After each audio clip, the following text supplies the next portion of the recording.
Hi friends, मैं अश्विन। मुझे उम्मीद है आप सभी अच्छे होंगे।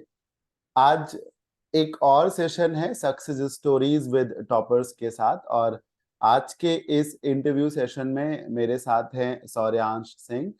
सौर्यांश सिंह की तारीफ ये है कि इन्होंने अभी-अभी जो एसएससी सीएचएसएल 2023 का एग्जाम हुआ है, जिसका फाइनल रिजल्ट आया है, उसमें सौर्यांश सिंह सेलेक्ट हुए हैं। ना सिर्फ सेलेक्ट हुए हैं, बल्कि एक और रिकॉर्ड है, सौर्यांश ने इस एग्जाम को ऑल इंडिया मेरिट 51 के साथ क्रैक किया है।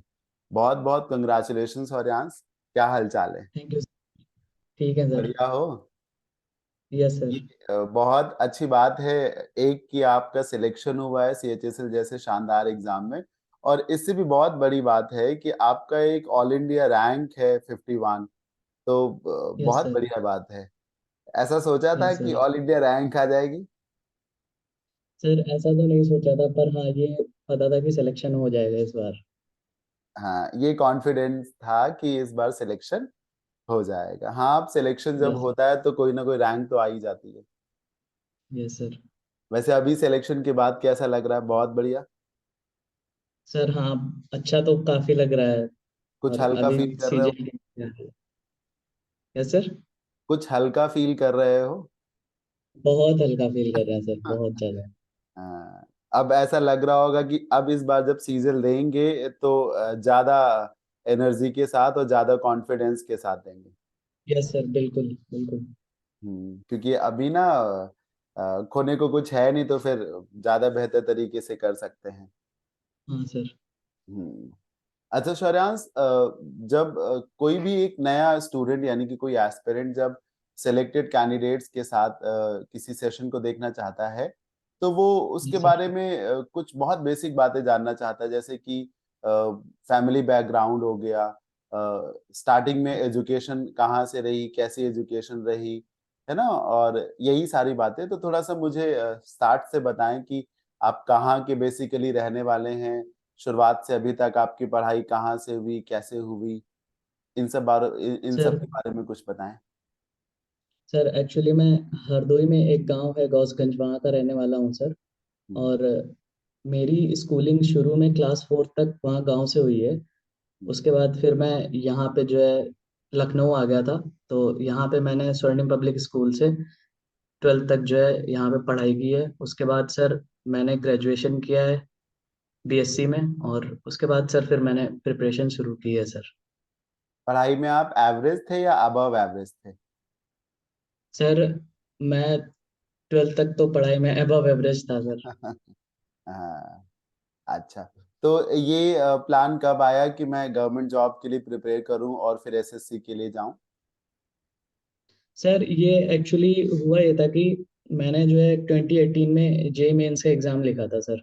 हुँ, और वो उतना अच्छा नहीं गया था एक्सपेक्टेशन के हिसाब से। तो फिर मैंने कॉलेजेस वगैरह में ज़्यादा घुसने की कोशिश नहीं की, क्योंकि मुझे यूपीटीयू से कॉलेज चाहिए नहीं था। तो इस वजह से मैंने फिर सोचा कि ड्रॉप ले लेते हैं और ग्रेजुएशन में बीएससी करके उस टाइम पे जो है प्रिपरेशन करेंगे। फिर कोविड वगैरह आ गया तो काफ़ी टाइम चला गया मेरा। उसके बाद ही मैंने सही से प्रिपरेशन कर पाई है अच्छे से। अच्छा, यू मीन 2020 के आस-पास तैयारी शुरू की आपने? जी सर। 2020 के और आस। सर हाँ सर। अच्छा, कुछ और कहना चाह रहे थे? सर वो ये बोलना चाह रहा था कि कोविड के टाइम पे कुछ प्रिपरेशन हो नहीं पाई, फिर उसके बाद 21 से ही मतलब अच्छे से प्रिपरेशन शुरू हुई है। हाँ, ये कह सकते हैं। अच्छा, जब आप मेरे पास ऑफ़लाइन में क्लास करने इंग्लिश की आए थे, वो आपकी यस शुरुआत सर। की तैयारी की या वो ऑलरेडी आप तैयारी कर रहे थे? नहीं सर, वो मेरा बिगिनिंग था सर। अच्छा, तो वो आपने एक तरीके से तब जो है पढ़ाई की शुरुआत की थी, जी सर। इसको कह सकते हैं। अच्छा, तो इंग्लिश का जो बैच है वो 7 टू 8 मंथ्स में कंप्लीट हो गया था। जी सर। उसके बाद फिर इंग्लिश में थोड़ी बहुत ग्रोथ हो गई होगी, फिर आगे की ग्रोथ कैसे हुई इंग्लिश में? सर एक्चुअली मतलब इंग्लिश में मेरे साथ ये हो रहा था कि सर जब मैं मॉक्स देता था तो कभी मेरे मार्क्स हमेशा मतलब कुछ टेस्ट में काफ़ी अच्छे रहते थे और हुँ, कुछ टेस्ट में मेरे मार्क्स खराब चले जाते थे सर। तो मुझे ये समझ में नहीं आ रहा था कि प्रॉब्लम कहाँ हो रही है। कभी लग रहा था वोकैब गलत हो रही है, कभी लग रहा था मुझसे एरर नहीं बन रही है। तो हुँ, फिर सर उसके बाद मैंने एनालाइज किया काफी, अपने पुराने जो प्रीवियस मॉक्स दे रखे थे। तो हम्म। सर मुझे उसमें एक गलतियों का पैटर्न पता चला कि जैसे मेरे इडियम्स थे वो बहुत ज्यादा गलत होते थे। और हम्म। इसका रीजन भी था सर, मैंने ज्यादा अच्छे से प्रिपेयर नहीं किया था उन्हें। और एरर्स में सर, एरर्स में भी कुछ चीजें ऐसी थी जो मुझसे बार बार वही चीजें बार बार गलत हो रही थी, हम्म। जो कि मॉक में स्कोर जो है नहीं आ रहा था इस वजह से। और सर इसी वजह से फिर मैंने उन चीजों की नोट कर लिया कि हाँ मुझसे ये गलत हो रहा है। फिर सर उस पर वर्क किया, उसके बाद सर चीजें काफी सही हुई। और प्रीवियस ईयर मॉक जो है मतलब मुझे लगता है उससे ज्यादा बेटर कोई चीज नहीं है तैयारी करने के लिए। हम्म। याद है आपको कि आपने लगभग मेरे मुझे लगता है शायद 8 to 9 months पहले फिर एक कॉल की थी मुझे कि सर मुझे ऐसे ऐसे प्रॉब्लम हो रही है इंग्लिश में, स्कोर बहुत ज्यादा हाँ सर। फ्लक्चुएट कर रहा है। और हाँ कहीं सर। लगता है कि कॉन्फिडेंस है, फिर जिस चीज में कॉन्फिडेंस होता है फिर वैसा ही सेम पैटर्न का क्वेश्चन रॉन्ग हो जाता है, तो लगता है कि शायद हो ही नहीं पाएगा। हाँ। हाँ सर, ये होता था मेरे मेरे से। अच्छा, मैंने आपको एक टेलीग्राम चैनल सजेस्ट किया था, इंग्लिश माध्यम। उस चैनल ने आपकी कैसी जी हेल्प जी। करी? सर उस चैनल से मैंने जो है मतलब जो एसएससी सीजीएल में मेंस में जो नया पैटर्न इंट्रोड्यूस हुआ था, हम्म। खासकर रीडिंग कॉम्प्रिहेंशन वगैरह का, और उसमें जो मोस्ट इम्पॉर्टेंट पार्ट है वो पैराजम्बल्स का है सर। तो हम्म। इंग्लिश माध्यम में जो पैराजम्बल्स का लेवल होता है उन्होंने मतलब बहुत अच्छे से एकदम एक सीजीएल के ऊपर के ही लेवल की चीजें जो है अरेंज करके रखी हुई हैं। तो मतलब मतलब उस सर शुरू में मैंने जब स्टार्ट किया था तो मैं उनकी ऐप पे उनकी वो जो डेली का टेस्ट आता था हम्म। वो भी देता था। तो सर शुरू में मेरा स्कोर 50 में से 20, 25, 30 को हार्डली क्रॉस करता था सर। लेकिन जब मैंने 20-25 दिन लगातार इसको फॉलो कर लिया था, हम्म। और फिर जो है उसके बाद जो गलतियां हो रही थी उनसे बार बार सीखा, धीरे धीरे सर 2 महीने के अंदर मेरा स्कोर काफी अच्छा होने लगा, अबव 40 जाने लगा था। Out of 50? Yes sir. ये तो बहुत कमेंडेबल है। मतलब वो कंटेंट भी मैम अच्छा प्रोवाइड करती हैं और फिर आपने उसको अच्छे से ट्राई भी किया ताकि आप जिससे आपकी फिर ग्रोथ हो सके। हाँ। हाँ, और अच्छा सर देखिए। मतलब हाँ। क्या कहा जाता है, उन्होंने उसमें जो पढ़ने के लिए दे रखा होता है ना एडिटोरियल, हम्म। उसमें बेस्ट चीज है उनका वोकेबुलरी सेक्शन। उसमें एक एक चीज को बहुत अच्छे से एक्सप्लेन करके रख रख देते हैं वो लोग। उस सेशन ने फिर आपकी बहुत हेल्प करी, कह यस सर। सकते हैं। हाँ। और इंग्लिश के बाद फिर मैथ्स की जैसे बात करते हैं, तो मैथ्स में किस पे आपने ट्रस्ट किया कि मैथ्स किससे पढ़ते हैं? सर मैथ्स में मैंने सबसे पहले गगन प्रताप सर से मैथ्स का कोर्स किया था। हम्म। पर सर मैं उस टाइम पे इतना सीरियस नहीं था, पर कुछ चीजें मैंने छोड़ दी थी। हम्म। फिर उसके बाद जब मैं मैथ्स में सर मैंने 21 में जो है जब सीजीएल का प्री दिया था, तब मेरी प्रिपरेशन मतलब पूरा कंप्लीट कोर्स नहीं था, पर मैथ्स में मेरे नंबर ठीक आ गए थे क्योंकि मैथ्स बैकग्राउंड से था। हम्म। उसके बाद मुझे जब 22 का सर प्री दिया, तो उसमें भी मैथ्स सीजीएल ने अच्छी नहीं पूछी थी, मतलब थोड़ा सा डाउन साइड पूछी थी। तो हम्म। उसमें भी मैं कर ले गया था। हम्म। लेकिन सर जब मेंस में मैथ्स की बात आई तो मेंस में मेरे से कुछ चीजें काफी गलत हुई वहां पे। टाइम लगा मुझे कुछ क्वेश्चंस में, कुछ क्वेश्चंस को मैंने सही मतलब उस तरीके के पैटर्न को नहीं देखा था पहले। कुछ चीजें हम्म। ऐसी हुई जो गलत हुई। तो फिर सर मैं यूट्यूब पे एक टीचर है पवन राव सर, हम्म। उन्होंने सब कुछ करा रखा है अपने यूट्यूब चैनल पे। तो सर अच्छा, मैंने पूरी वहां से मैथ्स काफी करा रखी है? प्रैक्टिस करी। हाँ पूरी सर, मैथ्स लगभग करा उन्होंने रखी पूरी मैथ्स करा रखी, पूरी फ्री में मैथ्स करा यूट्यूब पे? रखी। हाँ, और सर एडवांस मैथ्स उनसे करने तो बेस्ट पार्ट है मतलब। उस उन्होंने 5-6 साल पहले जो करा रखा है, हम्म। आज भी उससे ऊपर क्वेश्चन नहीं जाते हैं सर। हम्म। तो और कह सकते हैं कि फिर मैंने आप सर बोलो सर बोलो। उसके बाद प्रीवियस ईयर के जो सेक्शनल टेस्ट होते हैं सर हम्म। मैथ्स के लिए, हम्म। सर वो आपको देखना होगा कि रीसेंट एग्जाम्स में टीसीएस जो है किस तरीके के पैटर्न को फॉलो कर रहा है। हम्म। जैसे अभी सर कुछ टाइम पहले से मैथ्स में एक पर्टिकुलर सर्कुलर रेस का कॉन्सेप्ट है सर, वो बहुत ज्यादा पूछा जा रहा है। तो मतलब आपको अपडेटेड रहना होगा कि मैथ्स में पूछ क्या रहे हैं और किस तरीके से हमको चीजें टैकल करनी है। और ये सिर्फ आप प्रीवियस ईयर लगा के ही कर सकते हैं जो रिसेंट में हुए हैं एग्जाम्स। अच्छा, यानी कि आपने मैथ्स में यूं कहिए कि शुरुआत में गगन से और बाद में फिर ज्यादा अच्छे तरीके से पवन राव सर से भी पढ़ाई करी, यस सर। और फिर यस सर। बाकी जो आपने बताया है कि प्रैक्टिस करना, प्रीवियस ईयर सॉल्व करना, ये सब किया। Reasoning yes self sir. से करी या उसमें कोई टीचर ज्वाइन किया? नहीं सर, रीजनिंग के लिए मैंने पीयूष पारसने सर से पढ़ा था बहुत पहले, और वो मोर देन इनफ था सर। अच्छा, मतलब उन्होंने जितना पढ़ा दिया था तब वही सफिशियंट था। हाँ और वही जीएस जो सफिशिएंट है कि सर। बहुत बड़ा पार्ट है, उसको उसको कैसे हैंडल किया, या वो नहीं हैंडल सर हुआ? मतलब मेरे लिए जीएस बहुत चैलेंजिंग था, क्योंकि पहली चीज तो मुझे यूट्यूब पे इंग्लिश मीडियम का कोई इतना अच्छा टीचर नहीं मिलता था जो कंटेंट को एसएससी के हिसाब से प्रोवाइड कर सके। हम्म। कभी मुझे लगता था कि कंटेंट बहुत ज्यादा है, और कभी मुझे लगता था कि कंटेंट उतना अप टू द मार्क नहीं है सर। तो हम्म। मुझे फिर मैं बहुत लोगों से पूछा, बात किया, तो लोगों ने लूसेंट पढ़ने को बोला। हम्म। पर सर मतलब मेरी ट्यूनिंग बैठ नहीं पाई थी लूसेंट से। मतलब हम्म। मुझे अच्छा नहीं लगता था वो बुक पढ़ने में, मैं बोर हो जाता था थोड़ी देर में। हम्म। तो अभी यूट्यूब पे एक टीचर है, बहुत फेमस हो रहे हैं, परमार सर। तो हम्म। मतलब सर मैंने उनसे कॉम्प्लीटली सर उनका पीवाईक्यू सीरीज का जो पार्ट है जो यूट्यूब पे वो फ्री कराते हैं, उसको मैंने सर पीवाईक्यू सीरीज का पार्ट 1 किया था सर। हम्म। और पार्ट 1 में वही लगभग 50 वीडियोस हैं उनकी। मैंने वो वीडियोस करी, उनके नोट्स बनाए, और उसके साथ में सर पीवाईक्यूज मैंने लगाए, और वहीं से सर जीके की पूरी तैयारी हो गई थी।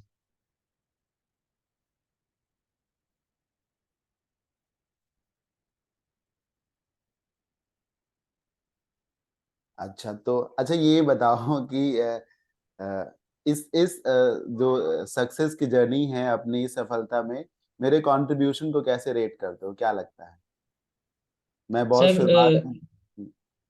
सर एक्चुअली ये है कि मतलब आप तो पढ़ाएंगे सर, कोई डाउट होगा वो सॉल्व कर देंगे, ठीक है, हर चीज सही है सर, लेकिन बस वही चीज है कि बच्चे को हमेशा पूरी तरीके से टीचर पे रिलाई नहीं करना चाहिए सर। हम्म। उसे जब तक खुद वो मेहनत नहीं करेगा उसका एग्जाम कभी नहीं निकलेगा सर। मुझे बिल्कुल सही आप बात। एक एक बार आप कोर्स करिए कॉम्प्रिहेंसिवली, और उसके बाद सर मेन चीज ये थी कि मुझे जो डाउट्स आते थे आपने वो मुझे बताया सर। मोस्ट इम्पॉर्टेंट थिंग मेरे लिए वही थी, क्योंकि डाउट्स ही सबसे ज्यादा प्रॉब्लम क्रिएट कर रहे थे। अच्छा, मेरा पढ़ाया हुआ कंटेंट सफिशिएंट था? ऐसा तो नहीं लगा हाँ कि सर, मैंने।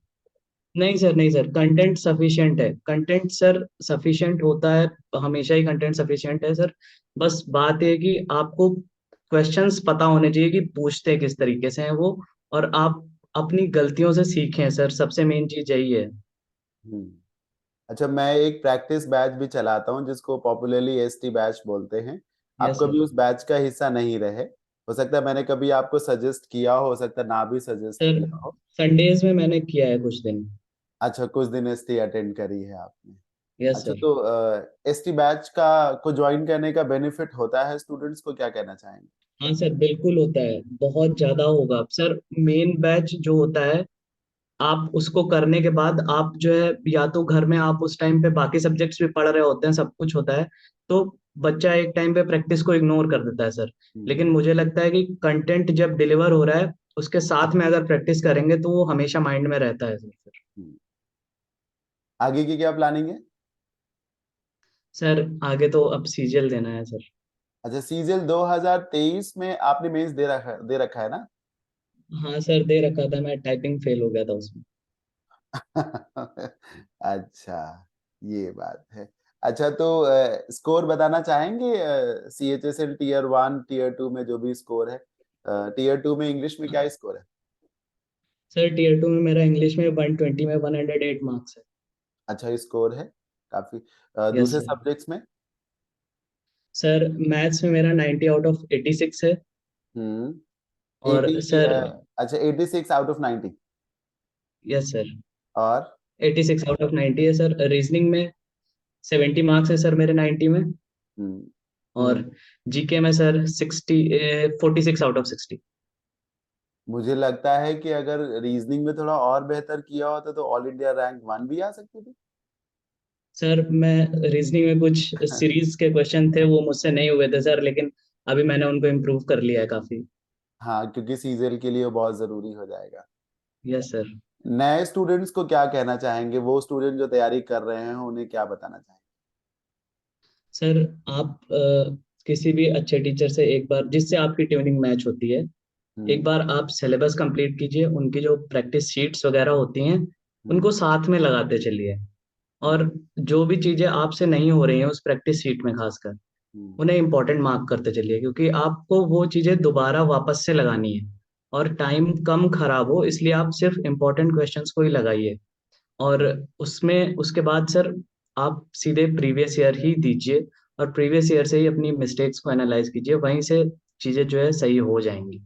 उससे ज्यादा करने की जरूरत नहीं है सर। मॉक्स देने के लिए टेक्स्ट बुक का प्लेटफॉर्म ठीक है? हाँ सर, टेक्स्ट बुक का प्लेटफॉर्म ठीक है, और मॉक्स में भी मोस्टली आप कोशिश कीजिए सबसे पहले आप प्रीवियस ईयर के सेक्शनल टेक्स्ट खत्म करिए, उसके हम्म, बाद ही आप उनके मॉक्स में मूव कीजिए। अच्छा। और जिन टीचर्स का आपने नाम लिया है अदर देन इंग्लिश, तो आपके हिसाब से बाकी स्टूडेंट्स को भी उन टीचर को ज्वाइन करना चाहिए, बेहतर टीचर्स हैं वो? सर देखिए, मुझे लगता है अगर आपकी मैथ्स अच्छी है और हम्म। आपको बहुत कम टाइम में मैथ्स कवर करनी है, हम्म। तो आप आभास सैनी सर का सुपर 100 बैच ले सकते हैं। आपने और लिया? अगर, हाँ सर मैंने किया है पहले। अच्छा। हम्म। हाँ तो हाँ। उसके बाद सर अगर आपको कॉम्प्रिहेंसिवली करना है, हम्म। तो टाइम लेकर के, तो आप गगन प्रताप या पवन राव सर से किसी एक टीचर से पढ़ सकते हैं जिससे आपको बेटर लग सकता है। हम्म। और उसके बाद सर जीके के लिए आप लूसेंट पढ़ सकते हैं। अगर नहीं आप पढ़ना चाह रहे हैं, नहीं आपको अच्छा लग रहा है, हम्म। तो आप परमार सर पे जाइए। पर पहले मैं बोलूंगा कि लूसेंट पढ़िए, क्योंकि उसमें इतनी सारी चीजें हैं सर कि एक टीचर नहीं बता सकता सब कुछ। अच्छा, इस आप, प्रोसेस में ये, हाँ बोलिए। सर आपको बुक पढ़नी चाहिए मुझे तो लगता है, क्योंकि मैं इस अब पढ़ना शुरू कर दिया हूँ उसको। सिलेक्शन के इस प्रोसेस में फ्रस्ट्रेशन कितनी बार आया है, कैसा कैसा आया? नहीं आया? सर फ्रस्ट्रेशन, सर फ्रस्ट्रेशन आया है। फ्रस्ट्रेशन रिजल्ट के टाइम पे सबसे ज्यादा आता है, और दूसरा फ्रस्ट्रेशन उस टाइम पे भी आता है जब आप पढ़ना चाह रहे हो और हाँ। चीजें सही ना चल रही हो, आपकी पढ़ाई नहीं हो पा रही है, हाँ। तो सबसे ज्यादा फ्रस्ट्रेशन आता है। और उससे भी ज्यादा तब आता है जब आपका टारगेट कंप्लीट ना हो रहा हो डेली का। एक बार बता रहे थे कि थोड़ा सा हेल्थ इशू भी रहता है कभी कभी तुम्हारे साथ। हाँ सर, हेल्थ इशू रहता है, और हेल्थ अभी इशू ठीक है? तो उसके साथ में भी आपको कंटिन्यू करना पड़ेगा, क्योंकि मुझे लगता है सर, मैं उन बच्चों में से नहीं था जो बहुत ज्यादा देर तक 8 घंटे 9 घंटे 10 घंटे बैठ के पढ़ते थे। हम्म। पर सर हाँ, मैंने अपनी प्रिपरेशन के टाइम पे जो चीज इम्प्रूव करी थी, वो ये करी थी कि मैंने रोज पढ़ाई की थी। भले ही मैं किसी दिन 2 घंटे पढ़ा, 3 घंटे पढ़ा, डजेंट मैटर, रोज पढ़ा। मैंने हेल्थ इशू इसलिए बोला क्योंकि कई बार जो स्टूडेंट्स है ना वो इन सारे चैलेंजेस को एक एक्सक्यूज बनाते हैं कि मैं इस वजह से आगे नहीं बढ़ पाया, उस वजह से आगे नहीं बढ़ पाया। तभी मैंने इस चीज को जानबूझ के शेयर किया कि चैलेंजेस सबके अलग अलग होते हैं, लेकिन लोग चैलेंजेस के बावजूद भी सक्सीड करते हैं। राइट। हाँ सर, महीनों महीनों पे महीनों महीनों मुझे प्रॉब्लम रहती थी सर, हेल्थ इश्यूज रहते थे। पर आपको पढ़ना होगा उस टाइम पे। आप 2 घंटे पढ़िए, कोई दिक्कत नहीं है, पर आप पढ़िए तो कम से कम आपको एक, आप कंटिन्यूएशन प्रोसेस पे रहेंगे, टच नहीं टूटेगा, और टच टूटने से बहुत पीछे चले जाएंगे आप। ये अच्छी बात है। अच्छा, वो फ्रेंड्स टच में हैं जो क्लासरूम फ्रेंड्स थे? उनसे बातचीत होती है? फ्रेंड्स बदल गया वो सब? हाँ सर, बहुत बहुत रेयरली होती है, पर हो जाती है सर। थोड़ा बहुत टच में है? हाँ सर।